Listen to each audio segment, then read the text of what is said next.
ایک مومن کو ایک مثال کے ذریعے سے سمجھایا گیا کہ لا یلدغ المؤمن من جحر واحد مرتين،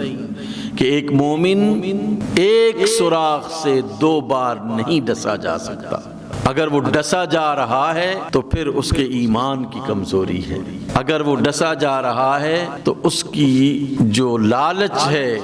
وہ اسے مجبور کر رہی ہے دوبارہ نقصان اٹھانے پر۔ اور ایمان کیا ہے؟ ایمان سلامتی کا نام ہے، ایمان سلامتی عطا کرتا ہے، دنیاوی سلامتی بھی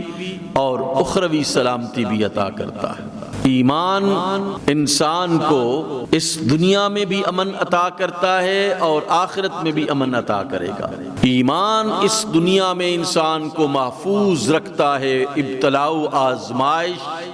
اس پہ آتی ہے تو وہ ابتلاء و آزمائش کو ایمان کی روشنی میں، نور ایمان میں جو ہے وہ اس کو اس سفر کو طے کرنے کی کوشش کرتا ہے۔ اس کے پاس ایمان کی روشنی ہوتی ہے جس سے وہ اس دنیاوی سفر کی تمام ابتلاؤں کو، آزمائشوں کو سر کرتا ہے، ان پر غالب آتا ہے، ان کو مغلوب کرتا ہے ایمان کے ساتھ، اپنے اجلے کردار کے ساتھ جو اس کو اللہ نے عطا فرمایا ہے، اپنے اس کردار کے ساتھ جو اس نے قرآن و سنت کی روشنی میں اس کردار کو پروان چڑھایا ہے، اللہ کی ہدایت، اس کے رسول کی ہدایت کی روشنی میں جس ایمان کو اس نے مضبوط کیا ہے، اس ایمان کی روشنی میں جب انسان چلتا ہے تو زندگی کے سفر میں دھوکوں سے بچتا ہے اور شیطان کے بنے ہوئے اور پھیلائے ہوئے جالوں سے اس کا ایمان اسے جو ہے وہ محفوظ رکھتا ہے۔ اگر کہیں کبھی کبھار کہیں بھی ایک اس سے دھوکا ہو گیا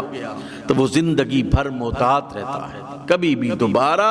اس جگہ سے وہ نقصان نہیں اٹھاتا۔ ایمان اس کو جلا دیتا ہے، ایمان اس کو ہدایت دیتا ہے، ایمان اسے اندھیروں سے نکال کر روشنی کی طرف لے کے آتا ہے، اس کو روشنی عطا فرماتا ہے۔ فرمایا اللہ ولی الذین آمنوا یخرجہم من الظلمات الی النور، اللہ ولی ہے، مددگار ہے ان لوگوں کا جو ایمان لائے ہیں، یخرجہم من الظلمات الی النور، انہیں ظلمات سے نکالتا ہے، انہیں اندھیروں سے نکالتا ہے، اندھیروں سے نکال کر انہیں روشنی کی طرف لے کے جاتا ہے ایمان۔ اور پھر ایمان کی روشنی میں جب انسان چلتا ہے، اندھیروں سے نکلتا ہے اور وہ روشنی کی طرف آتا ہے، تو پھر یہاں پر اللہ کے رسول نے جو فرمایا کہ لا یلدغ المؤمن من جحر واحد مرتين، کہ مومن ایک سوراخ سے 2 بار نہیں ڈسا جاتا، یہ ایمان کی روشنی اسے محفوظ رکھتی ہے اور وہ پھر اللہ کے نور سے دیکھتا ہے۔ سب سے بڑی بات یہ ہے، یاد رکھیے کہ ایمان جوں جوں بڑھتا ہے اس کا قلب منور ہوتا ہے، اس کا دماغ منور ہوتا ہے، وہ آنے والے فتنوں کو بھانپ لیتا ہے، وہ آنے والے فسادات کو بھانپ لیتا ہے، اس کا نور اسے کئی سال آگے دیکھنے کی، کئی سال آگے سمجھنے کی قوت عطا فرماتا ہے۔ جتنا کوئی صاحب ایمان ہوتا ہے اتنا وہ مستقبل کو دیکھنے کی طاقت رکھتا ہے۔ اللہ کے رسول صلی اللہ علیہ وآلہ وسلم نے صدیوں بعد ہونے والے واقعات کی پریڈکشنز دی ہیں، ایمان کی روشنی میں دی ہیں، ایمان کی نورانیت کے ساتھ دی ہیں، کیونکہ کامل ایمان اس پوری کائنات میں اگر کسی ذات کا ہے تو وہ جناب مصطفیٰ صلی اللہ علیہ وسلم کا ہے۔ اس لیے اسی کامل ایمان کی روشنی میں اللہ کے رسول صلی اللہ علیہ وآلہ وسلم دیکھا کرتے تھے، آنے والے حالات کو دیکھا کرتے تھے۔ ایمان کی روشنی میں، ایمان کی روشنی میں شرق و غرب کو دیکھا جا سکتا ہے، شمال و جنوب کو دیکھا جا سکتا ہے۔ اتقوا فراست المؤمن فإنه ينظر بنور اللہ،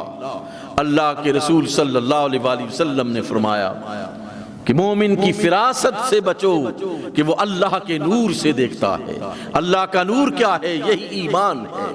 آنکھیں تو اس کی ہوتی ہیں لیکن اللہ اس کی آنکھوں کی بصارت کو اتنا بڑھا دیتا ہے کہ وہ یہاں پر بیٹھ کر کئی 100 میل چیزوں کو دیکھ سکتا ہے۔ اسی لیے شیخ عبد القادر جیلانی علیہ الرحمہ نے فرمایا تھا نا کہ میں نظرت الی بلاد اللہ کحردلۃ علی حکم اتصالی، کہ میں اللہ کے تمام شہروں کو ایسے دیکھتا ہوں جیسے کہ اس ہتھیلی پر رائی کے دانے کو میں دیکھتا ہوں، میں اللہ کے تمام شہروں کو ایسے دیکھتا ہوں۔